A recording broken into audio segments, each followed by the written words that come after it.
that toys were stronger than food, bring your food value, right? Keep working it. It's going to shift back and forth all the time for years.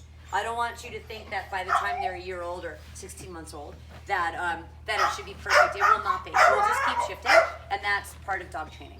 It's not a problem, right? Does that make sense? So the good news and the bad news is you are able to get every single dog focused out there, every single one, right? That's the good news. The bad news is, as sweaty as it is, you have to do that style of let's get them engaged before every single training session. Don't be lazy, right? Because you know what will happen if you get lazy and you don't do it? Your training session goes to poo because your dog is not in the optimal state of arousal. Like the porridge thing. Correct. It's totally the porridge. Eats the porridge. So you do not want to take a puppy out to train something real quick without engaging them, because guess what will happen to the train something real quick? It won't happen. All right? And we'll do some shaping and arousal too. The other thing I like about this is it really, right from the get-go, builds in the dog being able to be thoughtful in arousal, right? And it builds in some self-control. Because how many of the puppies were like, just give me the toy, just give me the toy, just give me the toy, just give me the cookies. But they didn't get the toy or the cookies by doing that. They had to produce behavior and produce engagement to get the toy or the cookies. I call this stealth self-control because I do a lot of those traditional self-control games, open, close, open, close, open, close. But I find that they don't transfer as well as these stealth self-control games because the dog and the human are more engaged, right? And we tend to not make it as much of a parlor trick. We tend to make it in real life in these things, right? So every time you come out here, do a little bit of this heating them up, getting them ready, no matter what we're training. Does that make sense? All right, so now I always like to balance something really fast and wild, like this, with something more calm and thoughtful when I'm training. Because I don't want the puppies to think that every time they come out here, they just go apeshit, right? So I want to do a little bit of shaping in arousal. How many of you guys do shaping with your dogs? Meaning they offer behavior and you reward, and they offer behavior and you reward, right? And I'm not asking if you've done a lot and if they know 5 million behaviors. You all know what the concept is, break it down. So here's a different take on it. I see a lot of people shaping their puppies, but I don't like the way they do it, right? It's all click, treat, click, treat, click, treat, click, treat, throw a cookie, click, treat, click, treat, click, treat, click, treat. So what is a dog learning? Click, treat, click. Yeah, it's a combination of robotic and disengaged, right? And so what I see as an end result of that is that we get high arousal frustration behaviors from the puppy in shaping. And we've got this online class going right now. It's about high arousal dogs. And universally, they have all stopped shaping their dogs because their dogs are high arousal frustrated. They freak out. And so I've been like, well, what have you shaped with the dog lately? They're like, oh, we don't shape because the dog just gets completely too arousal and we don't know what to do with it, right? And that's not because the dog is bad or the handler is bad. That's just because they've not taught the dog how to shape in arousal, how to offer in arousal. Now, don't worry about the behavior we're going to train. Think down the road, right? Agility. I think, does everyone here do agility at some level, right? I love agility. Agility is a high arousal sport, and the arousal is not something we always control. Arousal is often controlled by the environment.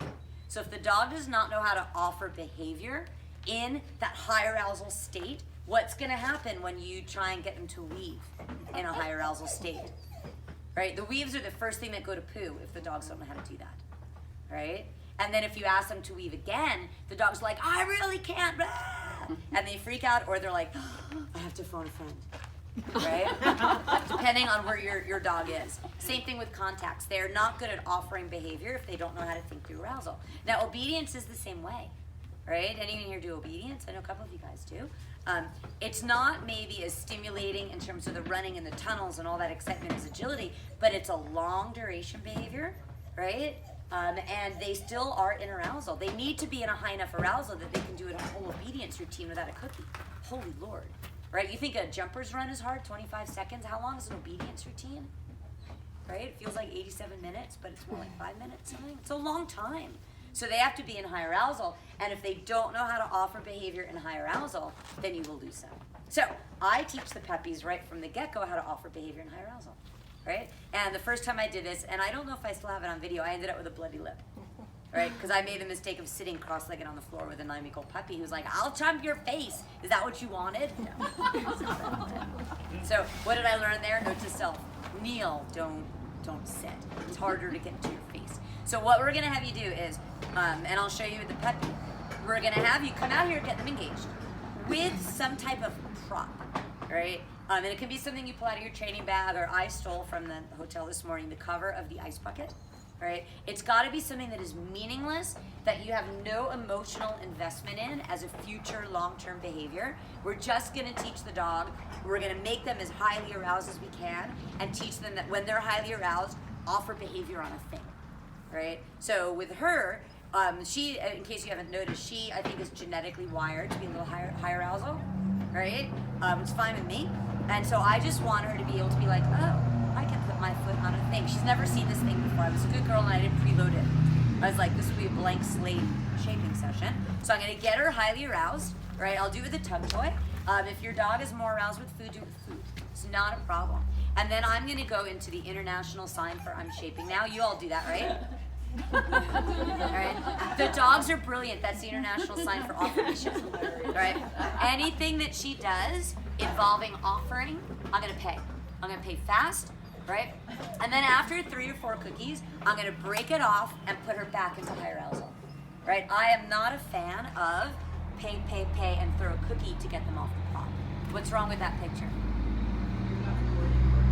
It's not a good reinforcement of anything, and it's disengaging, right? You're not rewarding where it happens. You're just trying to get the dog off the prop. So I think it's kind of a wasted reinforcement. And for many dogs, they don't really know to get on, to get off, what should they do? And you train an accidental chain of hit it and go, hit it and go. If I wanted a hit and go, I would throw the cookie over there. But we don't when we're trying to train them to just get on the thing or get in the thing, right? It also doesn't teach the dog. You have a wasted training opportunity of teaching them how to work in arousal. Because no matter what, they always go to one end of the arousal spectrum or the other. It's just what it is, right? No dog is naturally centered. I've never met one that is. And they're all gonna be back and forth, so it's a wasted opportunity, if that makes sense, right? And there's only so many cookies that you can put in a dog, or only so many hours of training you can do in their lifetime, so why waste that opportunity, right? And I've not found that it slows down the shaping, it speeds it up. Does that make sense? So don't get caught up in the cookie, throw, cookie, throw. I want you to do 3 or 4 cookies for the barest hint of the behavior, because it should be something they don't know. And then, yay, good dog. If you're training with a toy, if you're doing cookies for the offered behavior, and you think the dog will go back to a toy afterwards, break it off, move away from your prop. I tend to pick up the prop, right? I'll just shove it under my arm if it's a small prop. If it's a big prop, move away. Right? Because they're gonna wanna keep offering, right? I did a thing. Move away or pick it up, engage them on the toy. How many of you guys think it's fairly certain that they will go back to the toy? And the crowd goes silent. You're like, we can neither confirm nor deny such allegation. That is not gonna right? happen. And some of you guys are like, there's no way. Right? With my Papillons, if I had Nacho here as a puppy to demo this, I'd be like, there's no way he's going back to the toy. Right? You have 2 options at that point. If you think it's possible, right? I think with Flurry it's possible.